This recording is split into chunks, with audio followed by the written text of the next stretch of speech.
Welcome to the news at 7. I am Comfort Amadou. Let's begin with the news headlines. International Albinism Awareness Day celebrates achievements of persons with albinism worldwide. COVID-19 pandemic continues to escalate globally. World Health Organization bothers about impact on women and children. 15 technical working groups in first for development of Nigerian Agenda 2050 and medium-term national development plan.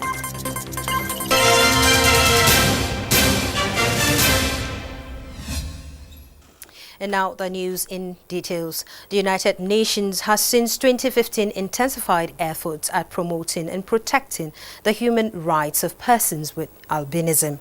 As the world observed the 2020 International Albinism Awareness Day with the theme Made to Shine Against All Odds, Uche Ugochukwu highlights the tales of woes and smiles among this vulnerable group in the society. Is among the more than 600,000 Nigerians living with albinism, a group of vulnerable people whose kind of disability is subject to different kinds of abuses depending on the belief of the communities they live in. Many albinos in Africa have tales of woes, as some were even killed in the past due to superstitious beliefs. The major challenge I face personally is my inability to see from far distance. Most time, maybe in schools and maybe environment, streets, most people mock albinism. Challenges of making sure that our voices are heard, the challenges of ensuring that we are included in policies and programs of not only the public sector but the private sectors as well. It is for issues like this that the United Nations adopted International Albinism Awareness Day to create awareness and protect the human rights of persons living with albinism. A campaign that has impacted positively on the likes of 12-year-old Ugochukwu. Before, it was very difficult for me to cope with friends. They usually run away from me because my complexion was different from theirs. But now I have more friends. Teachers are now my friends. I usually sit at the front seat to see more better. Because of him, I've got many friends and tour other places, visit many places because of him.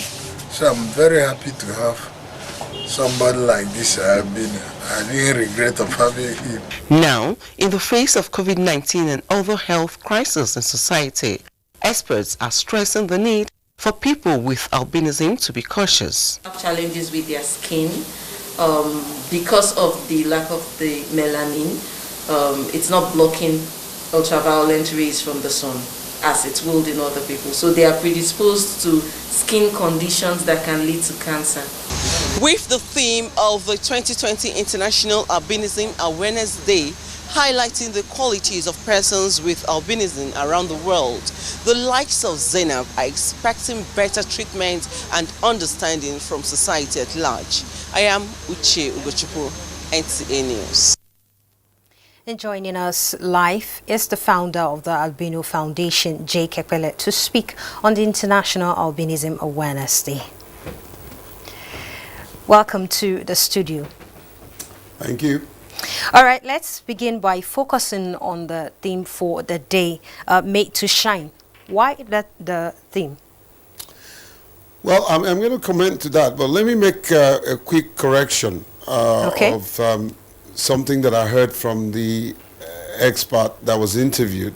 He said, we lack melanin. That's not totally correct. What we have is partial quantity of melanin. I don't think any human being will totally lack melanin. Once you lack melanin, that means you don't have color at all.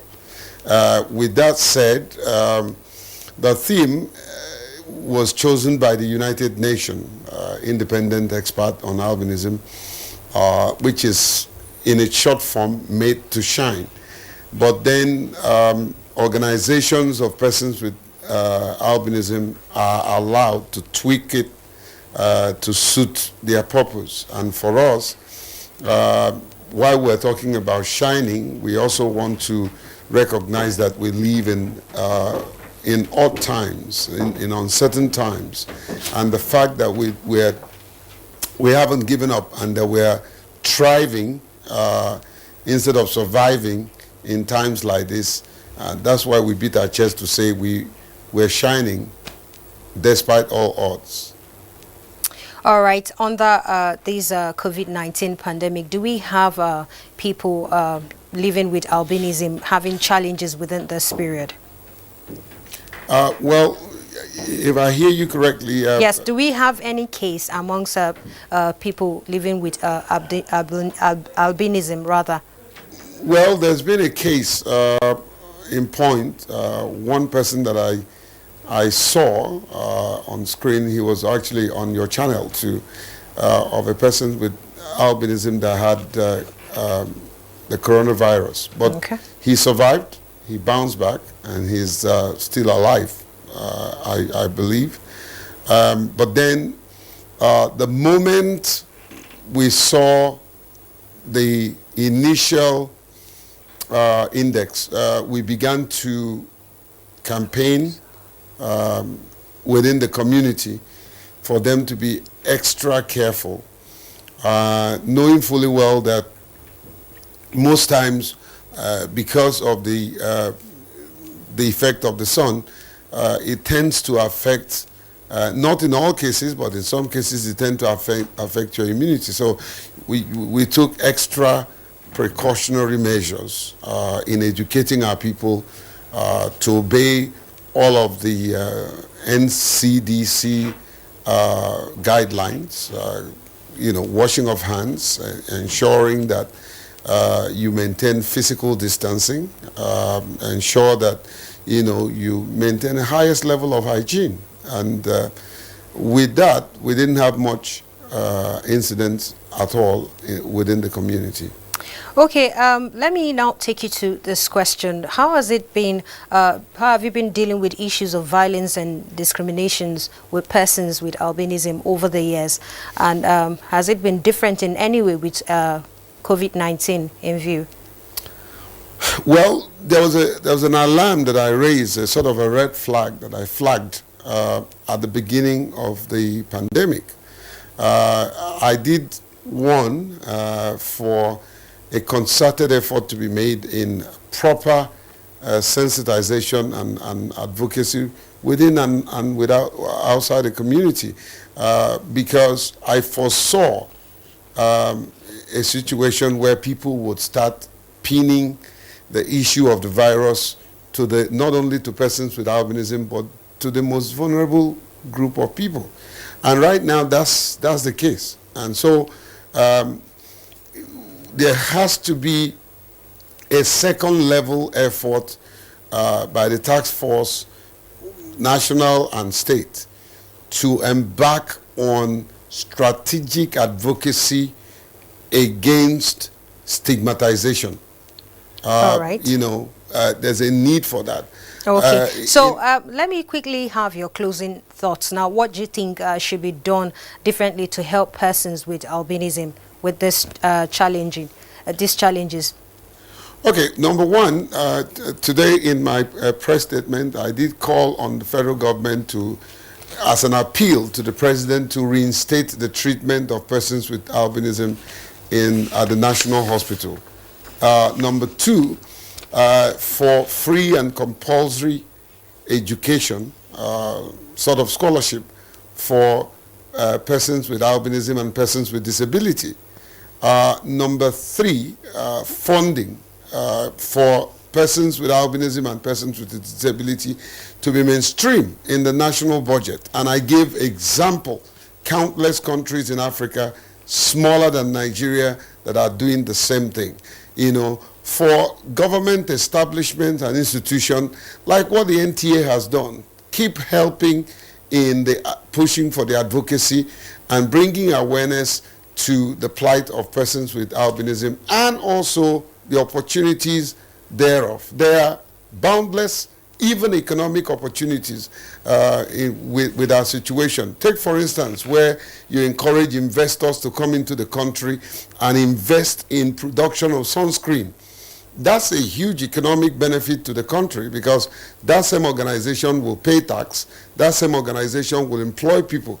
So there's enormous benefit as much as there are challenges. All right, thank you very much for making out time to come to the studio. We appreciate you very much and we celebrate you all. Thank you for having me, and thank you to your Director General, who is a friend of the foundation. Thank you very much. And moving on, the COVID-19 pandemic continues to escalate. The World Health Organization is concerned about its impact on women and children, just as some countries around the world reinstates coronavirus lockdown measures for fear of second wave.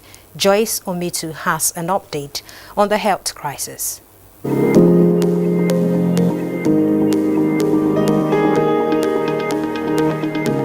For 2 consecutive days, the number of daily COVID-19 cases in Nigeria has exceeded 600.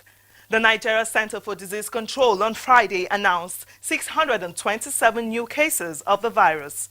The new figure brings the total number of infections in the country to 15,181, out of which 4,891 cases have recovered, while 399 persons have lost their lives. In Africa, numbers by Worldometer as at 6 p.m. reveal that the continent has 229,000 COVID-19 infections, 105,829 recoveries, and 6,119 deaths. Still in Africa, Botswana has brought back a strict coronavirus lockdown in its capital city and surrounding areas after recording 12 new cases. Similarly, parts of Beijing have been placed under lockdown again on Saturday as 6 new domestic coronavirus cases were reported, fueling fears of a resurgence in local transmission. In another development, Italy, Germany, France, and the Netherlands have signed a contract with AstraZeneca to supply European citizens with a vaccine against the coronavirus. Italy's health minister said the contract is for 400 million doses of the vaccine. In the meantime, the World Health Organization (WHO) said it is concerned about the impact of COVID-19 on women and children. Speaking at a virtual conference in Geneva, the organization's Director General, Tedros Adhanom, said the indirect effect of COVID-19 on these groups may be greater than the number of deaths from the virus itself. The WHO chief added that the organization has developed guidance for health facilities on maintaining essential services for women, newborns, children, and adolescents. Globally, figures released by Worldometer as at 6 p.m. indicate that 7,799,290 COVID-19 infections have been detected. 429,878 of those diagnosed have died. And that's a global update on COVID-19. Many thanks for watching. I am Joyce Ometu.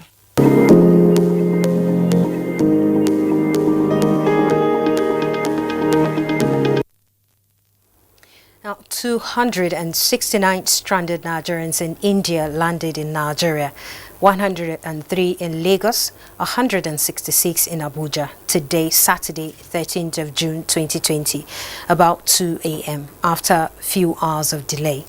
All evacuees now will be on compulsory 14-day self-isolation according to the new protocol by the Presidential Task Force on COVID-19. All tested negative before boarding are to be retested within 72 hours at an NCDC designated testing center.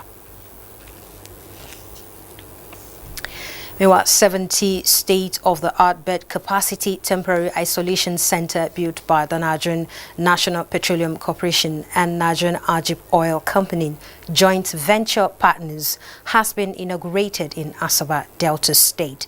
The facility, located at the Stephen Keshi Stadium, was inaugurated at the instance of the representative of the Minister of State for Petroleum and the Silver, Timipri Silva, and the State Governor, Dr. Ifeanyi Okowa. Austin Edemodu reports.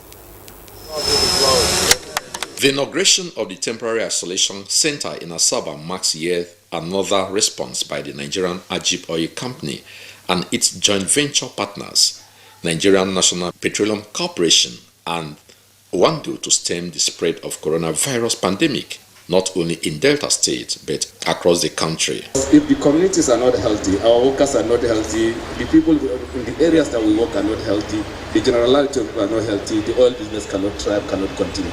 Therefore, it is in our informed self-interest that we decided to intervene in this manner. This initiative has established its footprints in 21 states across the geopolitical zones of the Federation. Each of these states has so far received consignment of medical consumables, an ambulance, and medical equipment like test kits, ventilators, and others like that. We believe that the state, being a welcoming state, will open its doors also to other neighboring states to share in the medical facility. The temporary medical infrastructure houses 70 beds space, 5 intensive care unit beds, laboratory and X-ray units.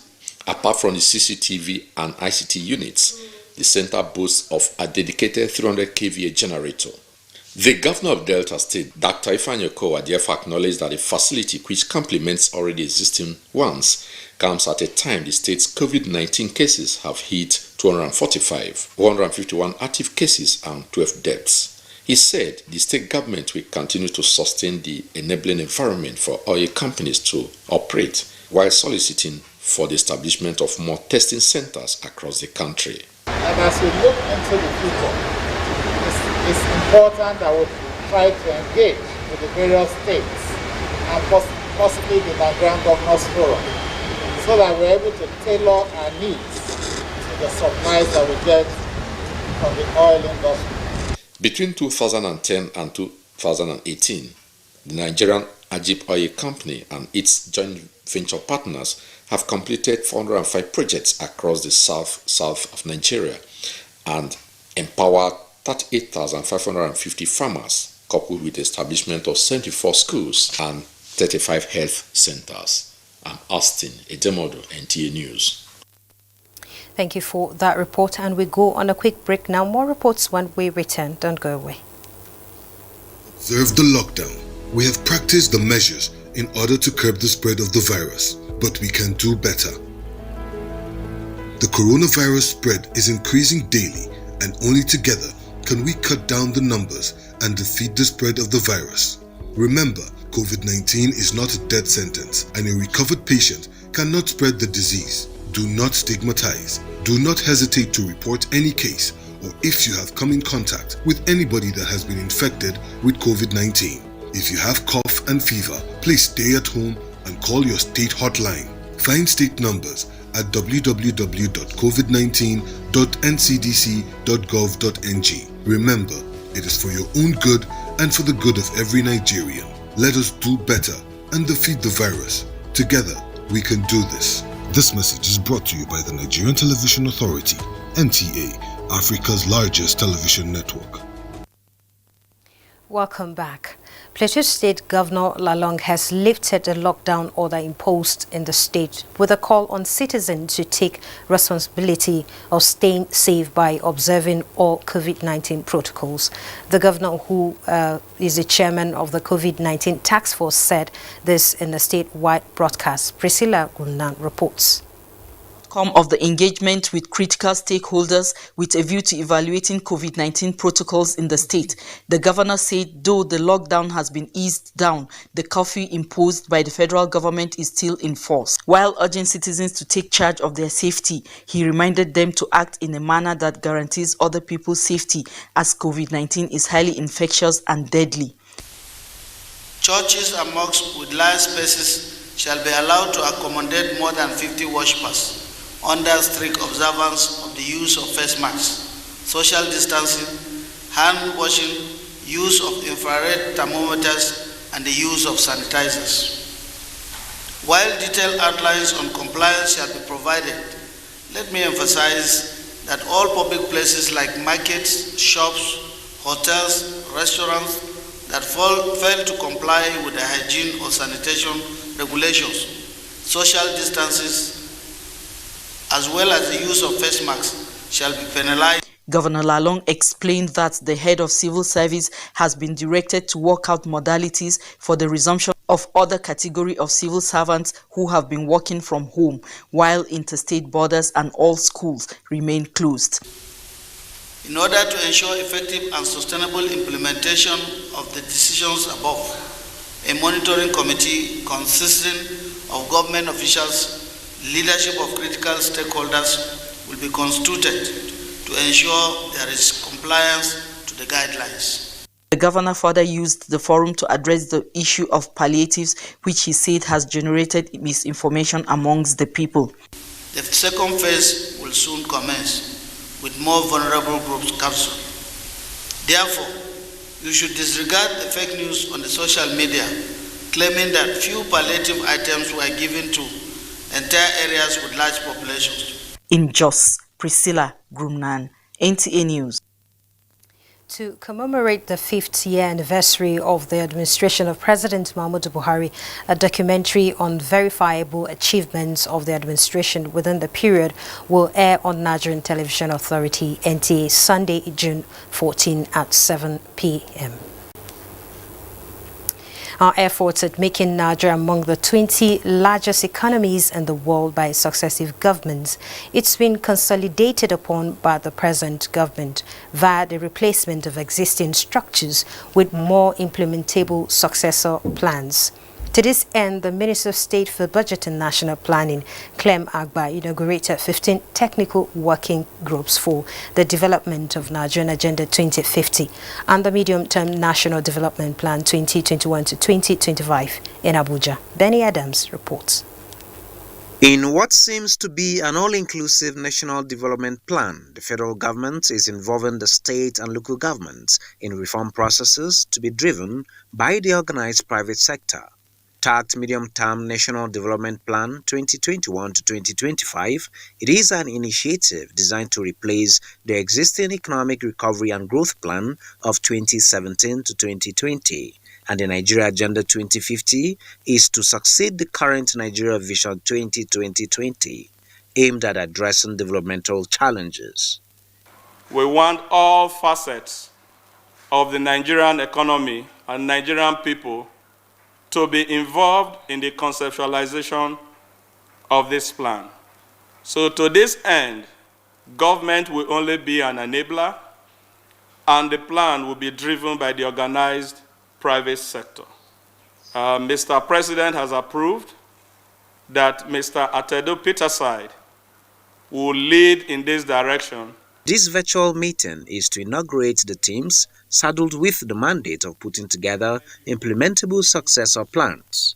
The teams are expected to review existing plans, policies, programs and projects and align them with current realities to provide accurate evidence-based information, implications and make recommendations on key areas. We give our full commitment that we're going to put in all our best to ensure that we deliver a report that is implementable and useful to the federal government and in fact to the Nigerian people. The working committees are expected to submit their final reports to a central working group at the end of September 2020, while Nigeria Agenda 2050 has up to July 2021. In Abuja, Benny Adams, NTA News. National Chairman of the All Progressives Congress, APC, Adams Oshomole, says the party leadership will continue to work hard to ensure that those elected on the platform of APC focus on delivering dividends of democracy as enshrined in the progressive ideology. This is when the national chairman played host to members of the Ondo State House of Assembly at the party's National Secretariat, Abuja. Deputy Speaker Adeboboye Samuel led the members and assured the party of their readiness ahead of the forthcoming governorship election in Ondo State. Apart from not just being the management organ of our party, we also somehow become the referee of our party for the purpose of elections. APC should not jettison its loyal members who stood by the party in the storm. On a similar visit, leader of Ondo APC Mandate Group Olugbega Bojuwomi has appealed to the leadership of the party to open up the political space through internal party peace-building mechanism ahead of the governorship election. And now let's join Uche Ugochukwu for the Week in Review. You're welcome. The Week in Review hosted the 2020 celebration of Democracy Day, which marks 21 years of uninterrupted civil administration in Nigeria, providing citizens opportunity to reflect on the journey, achievements, and struggles as a nation. We have recorded notable achievements in the course of implementing our 9 priority objectives. Government has continued to implement accountability and transparent policies through the Open Government Partnership. The weekly meeting of the Federal Executive Council described as worrisome and intolerable the alarming cases of rape and gender-based violence in the country and vowed to effectively utilize existing laws of the land to deal with perpetrators as well as put a stop to the dreaded scourge. The council also sustained efforts at enhancing the nation's critical infrastructure by approving over 100 billion naira for roads and water supply. On the continental level, President Muhammadu Buhari, in a virtual meeting with President of the ECOWAS Commission, Jean-Claude Cassibrel, also advised the ECOWAS Commission to come up with an economic recovery plan to help member states to recover from the economic devastation caused by the COVID-19 pandemic. Vice President Yemi Osinbajo formally submitted to President Muhammadu Buhari a compendium titled Bouncing Back, the Nigerian Economic Sustainability Plan, which recommends far-reaching measures towards converting prevailing crisis occasioned by the coronavirus pandemic to a victory for the Nigerian economy. From the legislature, the Senate confirmed the appointment of Justice Monica Dumban-Mensem as President Court of Appeal. The National Assembly passed the revised 2020 budget of 10.810 trillion naira, of which 2.9 trillion is for debt servicing, 4.9 trillion for recurrent expenditure, while 2.4 trillion goes to capital expenditure.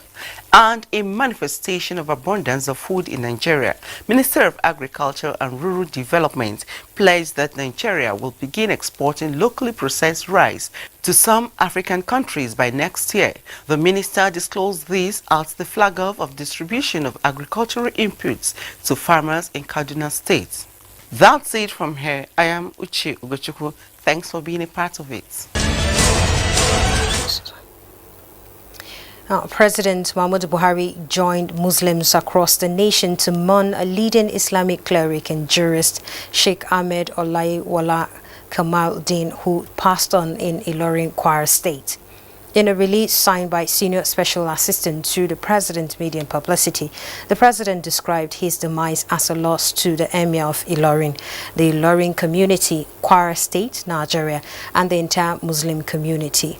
The President prayed to Allah to forgive his shortcomings, accept his return and repose his soul in Jahanatul Firdaus.